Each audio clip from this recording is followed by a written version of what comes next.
수능으로 대학 가는 시대는 이제 끝났습니다. 특히 전문대나 듣보잡대학교에 다니고 있는데 앞으로의 진로나 학벌 때문에 고민이 많으신 분들 이 영상 잘 클릭하셨습니다. 수능으로는 어림없었던 중경외시, 편입으로는 가능한 이유와 2025년을 기준으로 어떻게 하면 여러분들이 중경외시 편입에 성공하실 수 있는지 전형 분석까지 완벽히 해드리도록 하겠습니다.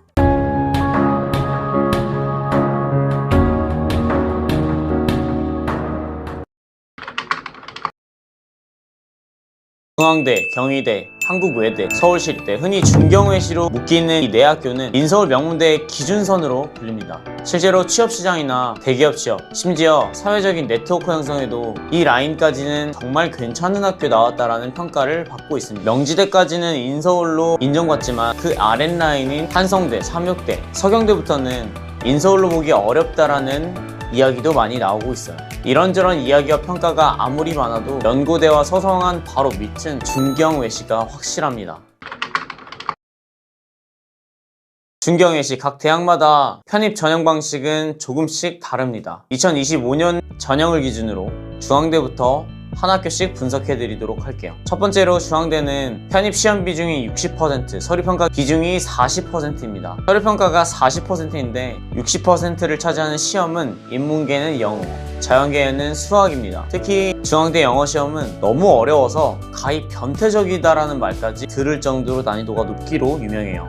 서류평가에서는 전적대 성적증명서, 학업계획서, 그리고 추가적인 포트폴리오 등을 통해서 전공 적합성이나 학업 관련 성취, 학업 계획 및 동기 등을 종합적으로 평가해서 선별합니다. 중경외시 라인은 대부분 우리가 알고 있는 정성적 평가를 많이 반영하는 학교다라는 게 어느 정도 맞는 말인 게 뭐냐면 중앙대에서 제시하고 있는 서류평가 기준 자체가 굉장히 주관적이기 때문에 평가 기준을 명확하게 정량화하기가 어렵기 때문인데요. 그래도 제 학습자님들 중에서 고졸이나 학은지 출신인데도 은근히 이 중앙대에 많이 합격하셨기 때문에 단순 학벌만 본다고 보기는 어렵습니다. 그래서 서류를 준비하실 때는 대외 활동이나 봉사활동, 인턴십 등을 통해서 전공 적합성에 관련된 부분들을 잘 채워나가시면 고졸이나 학점은행제 출신이어도 충분히 합격하실 수 있다는 이야기를 꼭 드리고 싶습니다.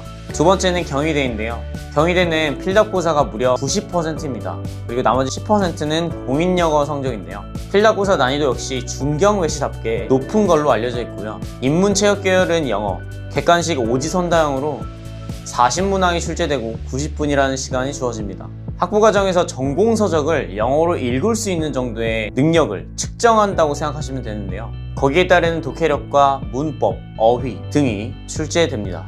자연계열은 수학 100%고 30문항이 출제되고 90분이 주어집니다.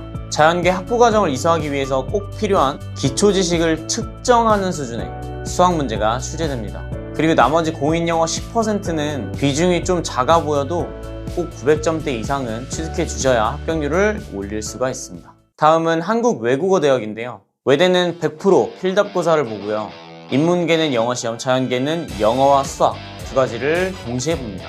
인문계는 문제수가 조금 많습니다. 10문항이 출제되고 60분이라는 짧은 시간이 주어져요. 그래서 빠르고 정확하게 정해진 시간 안에 문제를 풀어내는 능력이 정말 중요할 것 같고요. 자연계열은 영어 25문항, 수학 20문항이 출제되고 45문항을 90분 안에 풀면 되는 그런 시험입니다. 시립대는 편입 수학이 상당히 어려운 걸로 알려져 있고요. 하지만 이 4개의 대학교 중에는 가장 종합적인 전형을 갖추고 있어요. 공인 영어 성적으로 일단 1단계를 평가하고 2단계에서는 인문계 영어, 자연계는 수학 시험을 봅니다. 그리고 마지막 3단계에서는 서류 정성평가와 전적대 GPA 정량평가를 따로 나눠서 실시하는데요. 이렇듯 다양한 전형들의 분포도가 있는 이런 종합 전형은 한 가지만 아주 우수하다고 통과하는 게 아니라 각 단계별로 균형 있는 성적이 필요할 것 같습니다. 전문대 졸업자나 학자문행제를 병행하고 있는 학습자라면 본인의 전공과 편입 목표 대학의 전형 요소를 정확하게 파악하는 것이 우선입니다. 특히 학점관리, 공인 영어 점수, 그리고 서류 등에 들어가는 포트폴리오를 만드는 것은 편입에 있어서 아주 기본적인 요소입니다. 또한 중경외시 라인은 모집 인원이 상대적으로 많은 편에 속하긴 하지만 그만큼 경쟁률이 높기 때문에 철저히 준비하셔야 돼요. 예를 들어 경희대 일부 인문계열 학과 같은 경우에는 10대 1이라는 말도 안 되는 경쟁률을 보인 적도 있어요.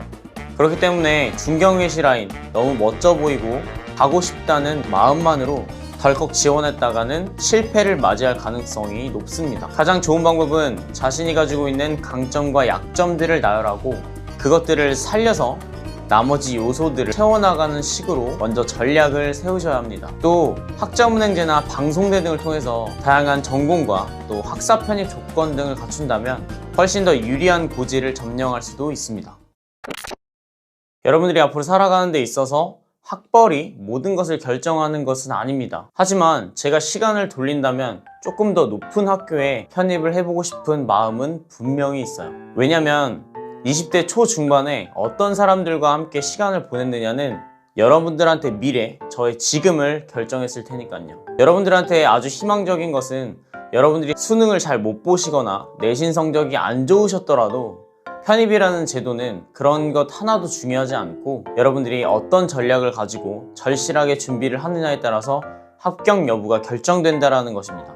어쩌면 이러한 평등한 기회, 마지막일지도 모릅니다. 그러니까 만약 편입을 고민하시는 분들이라면 망설이지 말고 꼭 도전을 해보시길 바라고요. 제가 도와드릴 수 있는 선 안에서는 최대한 도와드릴 수 있으니까 도움이 필요하시면 고정 댓글 참고해서 상담 신청해 주시고요. 저는 또 다음 영상에서 뵙도록 하겠습니다. 학점코치 양 선생이었습니다. 감사합니다.